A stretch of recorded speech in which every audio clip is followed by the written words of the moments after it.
ಹಾಗಾದ್ರೆ ಯಾವುದೇ ಚರ್ಚೆ ಮಾಡದೆ ಏಕಸ್ವಕ್ಷೀಯವಾಗಿ ಏನು 16 ಬಿಲ್ಗಳನ್ನ ಪಾಸ್ ಮಾಡಿದ್ರಲ್ಲ, ಯಾವ ಬಿಲ್ಲು ಅನ್ನೋದನ್ನ ಕ್ವಿಕ್ ಆಗಿ ನಾವು ನೋಡ್ತಾ ಹೋಗೋಣ.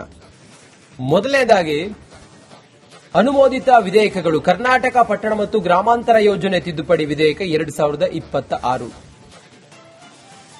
ನಾಡಪ್ರಭು ಕೆಂಪೇಗೌಡ ಪಾರಂಪರಿಕ ತಾಣದ ಅಭಿವೃದ್ಧಿ ಪ್ರಾಧಿಕಾರ ತಿದ್ದುಪಡಿ 2026 ಮಂಡನೆ ಮಾಡ್ತಾರೆ, ಪಾಸ್ ಮಾಡಿಕೊಂಡು ಬಿಡುತ್ತಾರೆ. ಯಾವುದೇ ಚರ್ಚೆಯೂ ಇಲ್ಲ, ಯಾವುದೇ ಪರ ವಿರೋಧದ ಯಾವುದೇ ಪ್ರಸ್ತಾಪವೂ ಇಲ್ಲದೆ ಪಾಸ್ ಆಗುತ್ತೆ.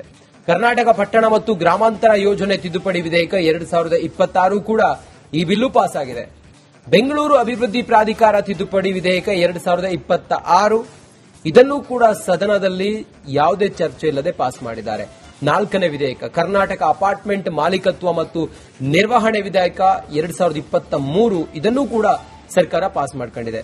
ವಿಪಕ್ಷಗಳು ಬರೀ ಗಲಾಟೆಯಲ್ಲೇ ಇದ್ವೇ ಹೊರತು ಈ ಕುರಿತಾಗಿ ಪರ ವಿರೋಧದ ಚರ್ಚೆ ಆಗಬೇಕಾಗಿತ್ತು, ಯಾವುದೇ ಚರ್ಚೆ ಆಗಿಲ್ಲ. ಕರ್ನಾಟಕ ಮುನ್ಸಿಪಾಲಿಟಿಗಳ ತಿದ್ದುಪಡಿ ವಿಧೇಯಕವನ್ನು ಕೂಡ ಇವರು ಪಾಸ್ ಮಾಡಿದ್ದಾರೆ. ಜೊತೆಗೆ ಕರ್ನಾಟಕ ನಗರ ಪಾಲಿಕೆಗಳ ತಿದ್ದುಪಡಿ ವಿಧೇಯಕ 2026 ಈ ಬಿಲ್ ಅನ್ನು ಕೂಡ ಸದನದಲ್ಲಿ ಸರ್ಕಾರ ಪಾಸ್ ಮಾಡಿದೆ.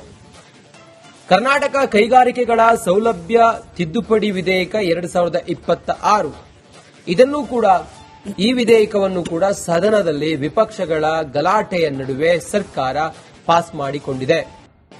ಇನ್ನು ಕರ್ನಾಟಕ ಗ್ರಾಮ ಸ್ವರಾಜ್ ಮತ್ತು ಪಂಚಾಯತ್ ರಾಜ್ 2ನೇ ತಿದ್ದುಪಡಿ ವಿಧೇಯಕ 2026 ಇದನ್ನು ಕೂಡ ಸರ್ಕಾರ ಪಾಸ್ ಮಾಡಿದೆ. ಮುಂದಿನದ್ದು ಕರ್ನಾಟಕ ಸರಕು ಮತ್ತು ಸೇವೆಗಳ ತೆರಿಗೆ ತಿದ್ದುಪಡಿ ವಿಧೇಯಕ 2026. ಬಹುತೇಕ ಜನರಿಗಿದು ಏನು ಎತ್ತ ಯಾವ ಬಿಲ್ ಪಾಸ್ ಆಗಿದೆ, ಎಷ್ಟು ಬಿಲ್ ಪಾಸ್ ಆಗಿದೆ ಅನ್ನೋದು ಮಾಹಿತಿ ಇಲ್ಲ.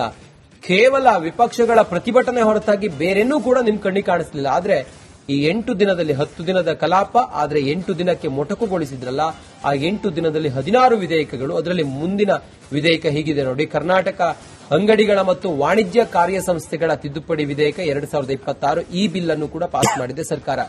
ಇನ್ನು ಕರ್ನಾಟಕ ಭೂಕಂದಾಯ ತಿದ್ದುಪಡಿ ವಿಧೇಯಕ 2026 ಈ ವಿಧೇಯಕವು ಕೂಡ ಮುಂಗಾರು ಅಧಿವೇಶನದಲ್ಲಿ ಪಾಸ್ ಆಗಿದೆ.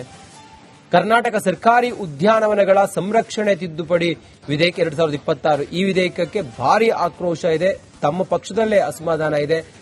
ಇದನ್ನ ಪರವಿರೋಧ ಚರ್ಚೆ ಮಾಡಬೇಕಾಗಿತ್ತು ಅನ್ನುವಂತ ಪ್ರಸ್ತಾಪ ಕೂಡ ಇದೆ. ಆದರೆ ಯಾವುದೇ ಚರ್ಚೆ ಇಲ್ಲದೆ, ಯಾವುದೇ ಇದರ ಸಾಧಕ ಬಾಧಕಗಳನ್ನು ಕೂಡ ಪರಿಗಣಿಸದೆ ಈ ವಿಧೇಯಕವನ್ನು ಪಾಸ್ ಮಾಡಿದ್ದಾರೆ. ನಿನ್ನೆ ತೇಜಸ್ವಿ ಸೂರ್ಯ ಅವರು ರಾಜ್ಯಪಾಲರಿಗೆ ಈ ಕುರಿತು ಮನವಿ ಕೂಡ ಮಾಡಿಕೊಂಡ್ರು. ಇದು ನಮ್ಮ ಒಪ್ಪಿಗೆ ಇಲ್ಲ ಇದಕ್ಕೆ ಅನ್ನೋದನ್ನ ಹೇಳಿದ್ರು. ಇನ್ನು ಮುಂದಿನದು ಬೆಂಗಳೂರು ಮಹಾನಗರ ಭೂ ಸಾರಿಗೆ ಪ್ರಾಧಿಕಾರ ತಿದ್ದುಪಡಿಯ ವಿಧೇಯಕ 2026 ಇದರಲ್ಲಿ ಏನಿದೆ ಅಂಶಗಳು ಅನ್ನೋದ್ರ ಬಗ್ಗೆ ಚರ್ಚೆ ಆಗಬೇಕಲ್ಲ. ಸದನದಲ್ಲಿ ಪ್ರತಿಪಕ್ಷಗಳು ಆಡಳಿತ ಪಕ್ಷದ ನಡುವೆ ಇದರ ಸಾಧಕ ಬಾಧಕಗಳ ಚರ್ಚೆ ಆಗದೆ ನೀವು ಪಾಸ್ ಮಾಡೋದಾದ್ರೆ ಆ ಜವಾಬ್ದಾರಿ ವಿಪಕ್ಷಗಳಿಗೂ ಕೂಡ ಇರಬೇಕಲ್ಲ. ಇಂತಹ ಬಿಲ್ಗಳನ್ನ ಪಾಸ್ ಮಾಡ್ತಾರೆ ಅನ್ನೋದಾದ್ರೆ ತಮ್ಮ ಜವಾಬ್ದಾರಿ ಕೂಡ ಇರುತ್ತಲ್ಲ.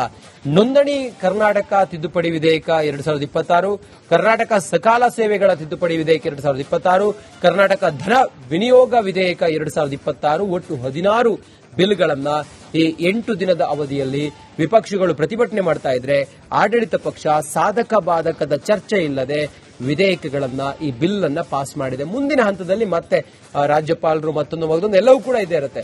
ಆದ್ರೆ ಈ ಸಂದರ್ಭಕ್ಕೆ ವಿಪಕ್ಷಗಳು ಜವಾಬ್ದಾರಿಯನ್ನ ಮರೆತುಬಿಟ್ವು. ಕೇವಲ ಸದನದ ಸಮಯವನ್ನ ಹಾಳು ಮಾಡೋದಕ್ಕೆ ಪ್ರತಿಭಟನೆ ಹಾದಿಯನ್ನ ಹಿಡಿದ್ವು.